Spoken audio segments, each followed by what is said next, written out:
جو یقین کی راہ پہ چل پڑے انہیں منزلوں نے پناہ دی۔ بسم اللہ والصلاة والسلام علی رسول اللہ، اما بعد فاعوذ باللہ من الشیطان الرجیم، بسم اللہ الرحمن الرحیم۔ قال اللہ تعالی فی القرآن المجید والفرقان الحمید ان الشرک لظلم عظیم۔ اللہ تعالیٰ قرآن میں فرماتے ہیں بے شک شرک جو ہے وہ سب سے بڑا ظلم ہے، شرک سے بڑا کوئی ظلم نہیں ہے۔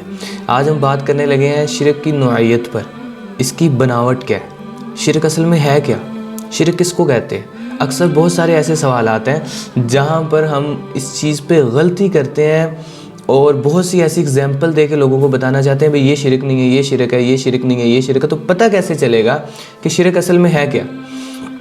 جب کہا جاتا ہے کہ بھئی غیر اللہ سے مانگنا شرک ہے تو بہت سی مثالیں دی جاتی ہیں، بھئی آپ غیر اللہ سے مانگ رہے ہیں، وہ وسیلے کے پھر اس کے اندر پھر بہت زیادہ جو ہے نا تھوڑی گڑبڑ ہو جائے گی کہ اصل میں شرک کا پتہ لگانا مشکل ہو جائے گا کہ شرک کہتے کس کو ہیں۔ اس لیے آج ایک 3 قسم کے زبردست پوائنٹ میں آپ کے سامنے پیش کروں گا جس سے واضح ہو جائے گا کہ شرک ہے کیا، شرک کہتے کس کو ہیں۔ اکثر یہ سوال کر دیا جاتا ہے کہ آپ اپنی والدہ سے کھانا مانگ رہے ہیں تو آپ ان سے مانگ رہے ہیں، آپ کو اللہ سے مانگنا چاہیے، یہ شرک نہیں ہے۔ تو بھئی یہ شرک نہیں ہے، یہ کیسے شرک نہیں ہے؟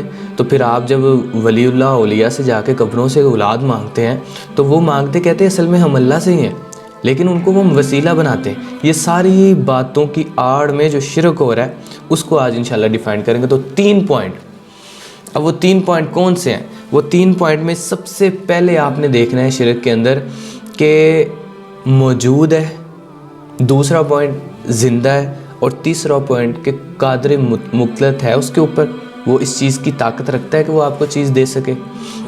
پہلی چیز مثال وچ ون ایگزامپل جو ہے وہ پہلی کہ آپ نے کھانا مانگا ہے، یہ تینوں چیزوں کا ہونا ضروری ہے۔ ابھی جو میں نے 3 پوائنٹس ذکر کیے یہ تینوں پوائنٹس کا ہونا بہت زیادہ ضروری ہے۔ پہلا میں نے بتایا موجود ہو، دوسرا میں نے بتایا کہ زندہ ہو، اور تیسرا میں نے چیز بتائی ہے کہ قادر مطلق ہو۔ اگر ان میں سے 3 پوائنٹ میں سے ایک پوائنٹ بھی نہیں لگ رہا تو وہ آپ شرک کر رہے ہیں، کیونکہ یہ تینوں چیزوں کا ہونا بہت زیادہ ضروری ہے۔ اگر ان تینوں چیزوں میں سے ایک ایگزامپل، ایک پوائنٹ جو ایک آپشن بھی اس کے اندر نہیں پایا جا رہا تو آپ شرک کر رہے ہیں۔ کس طرح؟ وضاحت سے کھانا مانگا ہے، پہلا پوائنٹس تھا کہ وہ موجود ہے، وہ آپ کے سامنے موجود ہے، آپ ان سے کھانا مانگ رہے ہیں، ٹھیک ہے۔ دوسری چیز وہ زندہ ہے، آپ کے سامنے موجود ہیں اور ساتھ میں زندہ بھی ہیں، یہ دوسرا پوائنٹ۔ اور تیسرا وہ آپ کو روٹی بنا کے دینے پر قادر مطلق بھی ہیں، اس چیز پہ قادر ہیں کہ آپ کو کھانا بنا کے دے سکتی ہیں، تو یہ شرک نہیں ہے۔ یہ 3 پوائنٹس جہاں پہ پائے جا رہے ہیں وہاں پہ شرک نہیں ہوگا۔ اب ہم دیکھتے ہیں کہ آپ کی والدہ سامنے موجود نہیں ہے، آپ بیٹھے کہہ رہے ہیں مجھے روٹی دو، مجھے کھانا دو۔ ایگزامپل بڑی آسان ہے اور اس کو اچھی طریقے سے سمجھ لیں تو یہ کیا ہو جائے گا؟ ایگزیکٹلی شرک ہو جائے گا۔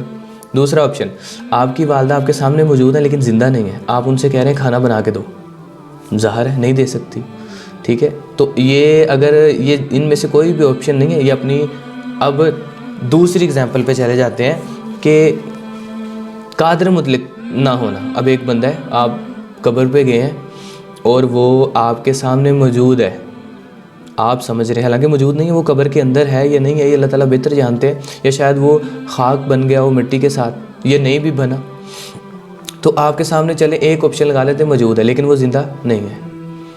تو اللہ تعالیٰ جو ہے، اللہ تعالیٰ فرماتے ہیں کہ میں شروع سے ابد سے زندہ ہوں اور ابد سے رہنے والا ہوں، اس لیے اللہ تعالیٰ سے مانگنا۔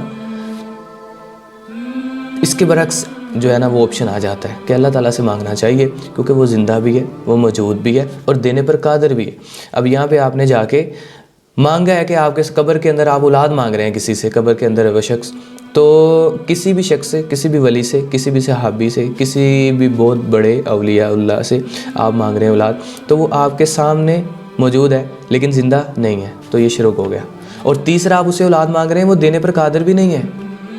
یہ 3 چیزوں کا مطلب 2 آپشنز اس میں آ رہے ہیں کہ یہ واقعی یہ اس چیز کی دلیل ہے کہ یہ شرک ہے۔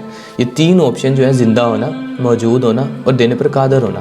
ایک شخص آپ کے سامنے ہے، تیسری مثال غور سے سنیے، ایک شخص آپ کے سامنے ہے، ایک آپشن ٹھیک ہے، دوسرا آپشن وہ زندہ بھی ہے آپ کے سامنے، کوئی پیر ایسا ہے جو آپ کے سامنے موجود ہے اور زندہ بھی ہے، تیسرا آپشن آپ اس سے اولاد مانگ رہے ہیں، وہ دینے پر قادر نہیں ہے۔ یہ ایگزیکٹلی یہ شرک ہو گیا. تو یہ 3 پوائنٹ سے شرک کو سمجھ لینا بہت زیادہ آسان ہے، کیونکہ شرک تو اللہ تعالیٰ فرماتے ہیں کہ رائی کے برابر بھی ہوا نا، ذرہ کے برابر بھی، تو میں معاف نہیں کروں گا. لمن یشاء، اس کے علاوہ جو چاہوں میں معاف کر سکتا ہوں، یعنی شرک معاف نہیں ہے. تو ان 3 جو پوائنٹس ہیں ان سے اچھی طرح سے سمجھا جا سکتا ہے کہ آپ اس سے مانگ سکتے ہیں جو زندہ بھی ہے، موجود بھی ہے اور دینے پر قادر بھی ہے. جو دینے پر قادر نہیں ہے، زندہ اور موجود ہے، آپ اس سے نہیں مانگ سکتے. جو موجود نہیں ہے لیکن دینے پہ کوئی چیز قادر ہے آپ کو، پھر بھی شرک ہے. لیکن اگر کوئی موجود بھی ہے، زندہ نہیں ہے، دینے پہ قادر بھی ہے، تو وہ دینے پہ قادر ہو نہیں سکتا جب زندہ نہیں ہے. تو اللہ تعالیٰ سے دعا ہے کہ اللہ تعالیٰ ہمیں شرک جیسی گندی بیماری سے بچنے کی توفیق عطا فرمائے. ہم ملیں گے آپ سے انشاءاللہ نیکسٹ ویڈیو میں. تب تک کے لیے اپنے ارد و گرد نوا کے ساتھیوں کا خاص خیال رکھیں. اللہ حافظ. السلام علیکم ورحمۃ اللہ. جو یقین کی راہ پہ چل پڑے انہیں منزلوں نے پناہ دی، جنہیں وسوسوں نے ڈرا دیا، وہ قدم قدم پر بہک گئے.